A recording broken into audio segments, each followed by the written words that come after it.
he's going to need a trick of 8.5 or higher. It all boils down to this. We know Nyjah Huston lands on his feet. The reigning king of street skateboarding defies gravity, finds his board, and sends the crowd into a frenzy. It's a pattern he's used to repeating. But to understand how dominant he is now, you have to know how he came to control his own fate. You might not know it now because I just look like a typical white lady from California. But for 15 years, I wore a head wrap.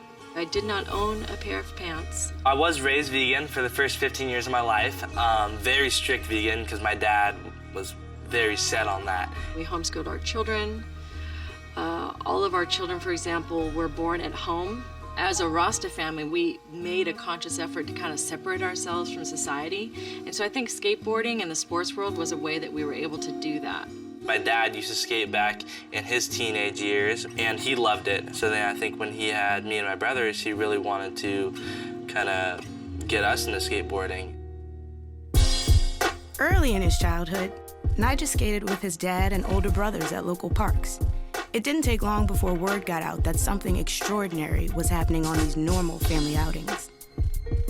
Just got the phone call of like, hey man, there's this kid, he's outrageous, and wait till you see this guy. It's a 6, 7-year-old with dreads and this just amazing talent. As a family, I mean, we lived and breathed and ate skateboarding. My dad was really controlling, and he did want me to skate every single day. I would say he did it in like a little bit of a strict way, which probably wasn't necessary because bottom line, I love skateboarding. That's all I wanted to do anyway. With a sponsorship from Element Skateboards and an invite to compete at X Games, Nyjah suddenly had a full-blown skating career at 11 years old that supported the whole Huston family. But Nyjah's perfect California life was about to change. In 2006, Nyjah and Ademi visited Puerto Rico for a contest. Soon after, the father moved the family to a secluded 26-acre farm there, bought with Nyjah's earnings. I think he wanted to try to keep me and my brothers as far as possible away from like having friends and being a normal kid and getting into trouble and like getting into girls and yeah, stuff like that.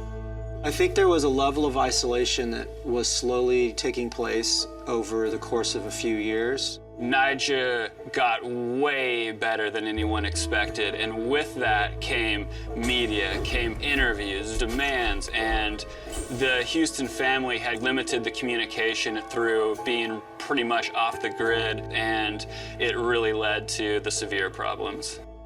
It came to a point where I wasn't showing up to enough autograph signings and demos and stuff, and it sucks because I wasn't really even aware of that because I wasn't talking to them, my dad was. It all kind of started to go downhill from there. I did get a phone call from Ryan Kingman, who was the then team manager for Element Skateboards, and he was calling to warn me, like, hey, this can't go on like this anymore, or we have no choice but to let Nyjah go.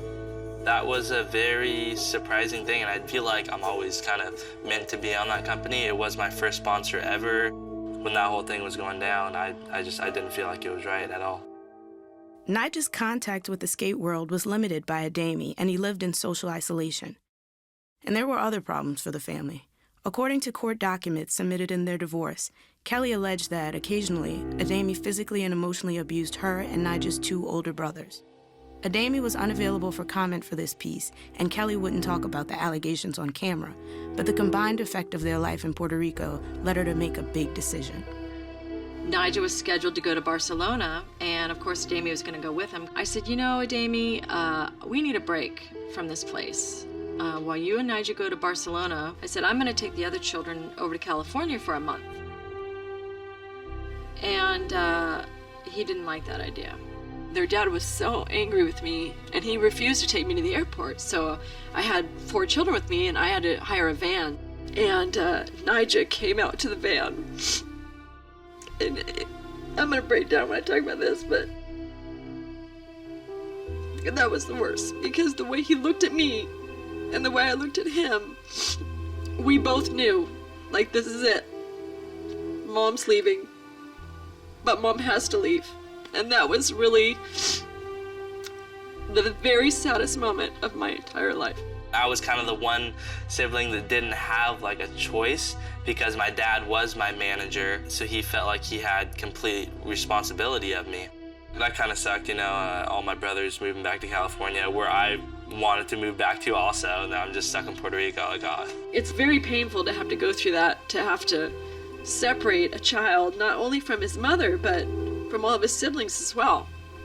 So it was really, really, really tough choice, but definitely the right choice. Nyjah rarely saw his mom over the next 2 years.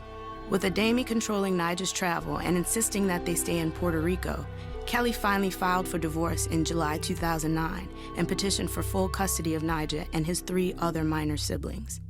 That meant the court had to decide which parent controlled Nyjah's career. In May of 2010, a judge decided that Nyjah would live with Kelly in California. I was very thankful that my mom made the decision that she did by helping on my career and getting me back and really getting me back on track. What rekindled the relationship with Nyjah?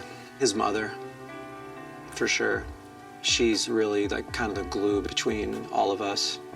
He was already one of the best skateboarders alive. When we started Street League, we knew that it was incomplete without him, and she really made it happen.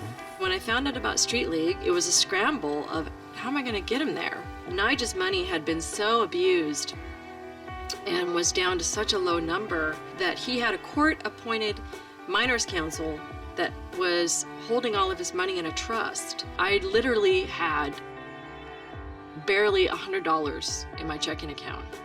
So I was completely going to Arizona for the first Street League on a wing and a prayer. She called me and said, hey, we're having trouble with the credit card. And I just said, hey, just put all their rooms on my card. Don't even worry about it. And then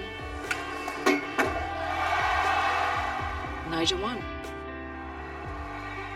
He won $150,000. That was kind of the beginning of everything going up. I think that was one of the most important and best feeling contests I've ever won before. And that first event literally changed their lives. From that point, I was able to prove to the courts that I had all the right intentions for my son. And little by little, they gave me more control of managing Nyjah's career.